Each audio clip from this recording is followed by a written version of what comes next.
Definitely, I'm back, guys. I had a breakthrough. I had a eureka moment. Like, the spirit, like, totally came and was like, hey, remember this? And I'm like, yes, I remember that. Yes, I remember that. I just did this reading, right?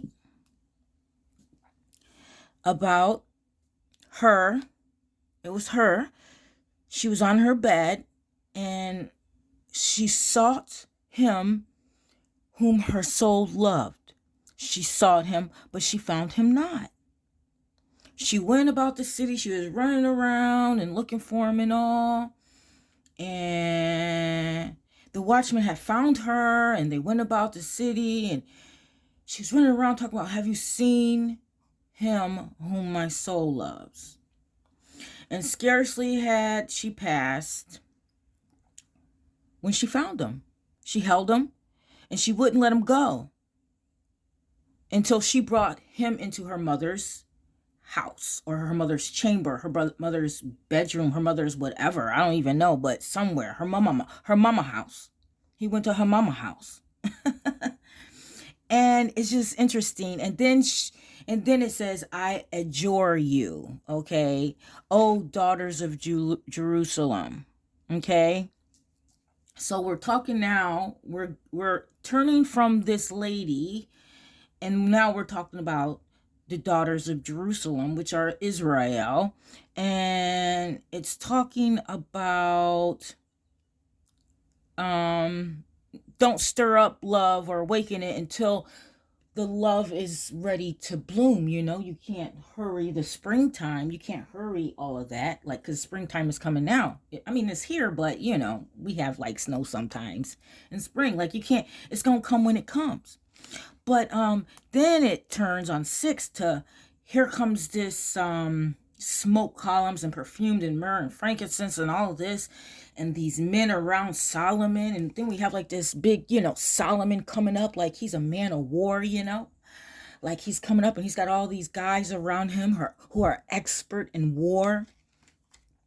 And it talks about the carriage, and then it's talking about, go out, O daughters of Zion, and look upon King Solomon with the crown with which his mother crowned him on the day of his wedding, on the day of the gladness of his heart. You know, that's what I'm talking about. So, and I'm thinking, okay, this is like making a lot more sense to me. It sounds like this woman is wisdom. Okay, that's who she is. And she's looking for, like, she says it in Proverbs. What is it? I don't even know if it's Proverbs 8 or not. Let's see. It's 9, right? No, it's 8. Give me a second, guys. Where she's talking about where she's going throughout the city. I think this is it. Yeah, does not wisdom call, does not understanding raise her voice on the heights beside the way, at the crossroads she takes her stand, besides the gates in front of the town, at the entrance of the portals, she cries aloud. To you, O men, I call, and my cry is to the children of man. Oh, simple ones. So remember here in the Song of Solomon, where she talks about, I will rise now and go about the city, and in the streets and in the squares I will seek him whom my soul loves. That's her talking. That's her talking. That's wisdom. But I can further prove this by, which we're in 3, right? It is, what is it? It's, okay, bear with me, guys, because I get a little excited and I start stuttering and tripping up.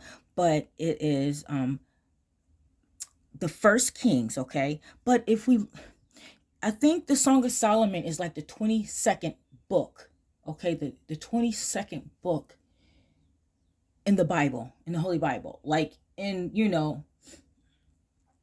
line, like It's the 22nd book, which is really interesting because there's 22 letters in the Hebrew alphabet. So I think that's so like, oh, wow. Like that's interesting. That's special to take the 22nd. But if I go to First Kings, I noticed there's 22 chapters in there. I found that interesting, but that's just going down a side note. I'm looking for First Kings chapter 3. Okay? And this really helps me out to understand what's going on in the Song of Solomon 3. Solomon made a marriage alliance with the Pharaoh king of Egypt. He took Pharaoh's daughter and brought her into the city. Okay? He brought her into the city of David until he had finished building his own house in the house of the Lord and the wall around Jerusalem. The people were sacrificing at the high places, however, because no house had yet been built for the name of the Lord. Solomon loved the Lord, walking in the statutes of David, his father. Only he sacrificed and made offerings at the high places.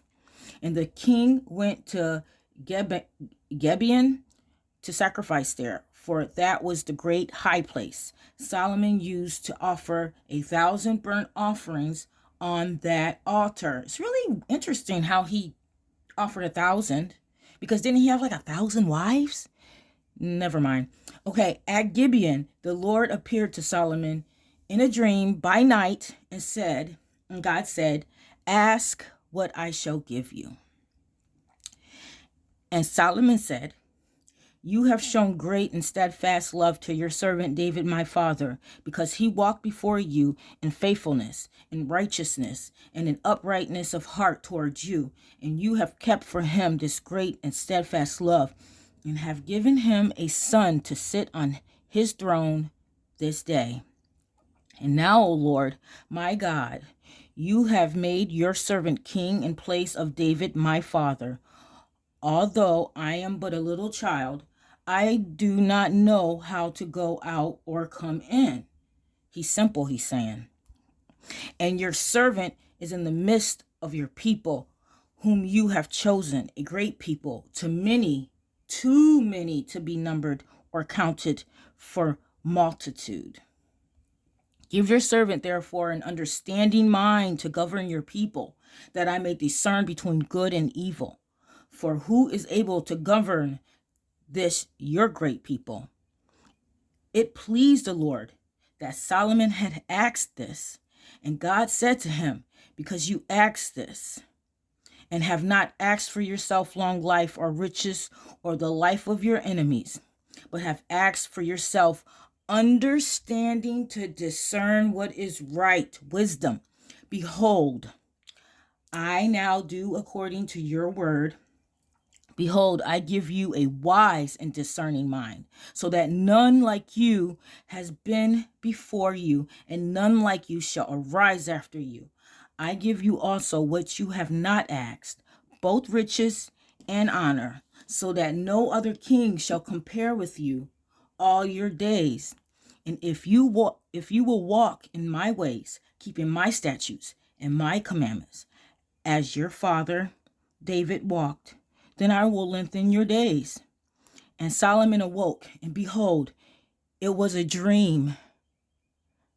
Then he came to Jerusalem and stood before the ark of the covenant of the Lord, and offered up burnt offerings and peace offerings, and made a feast for all of his servants.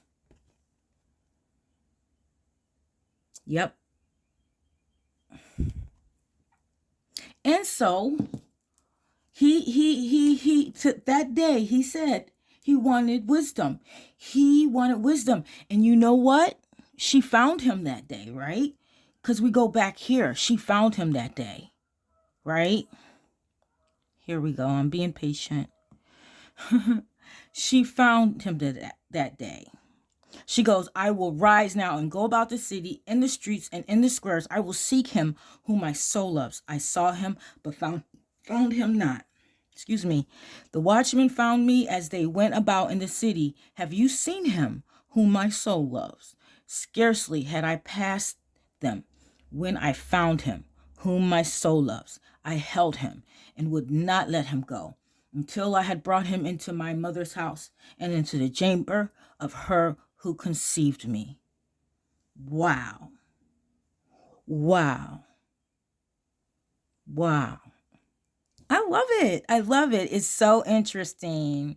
It really is. Yep. Wisdom, she calls, right? What was it? Let me see if I can go right back where it was. I think it was 8. Does not wisdom call? Does not understanding raise her voice? On the heights besides the way, at the crossroads, she takes her stand besides the gates.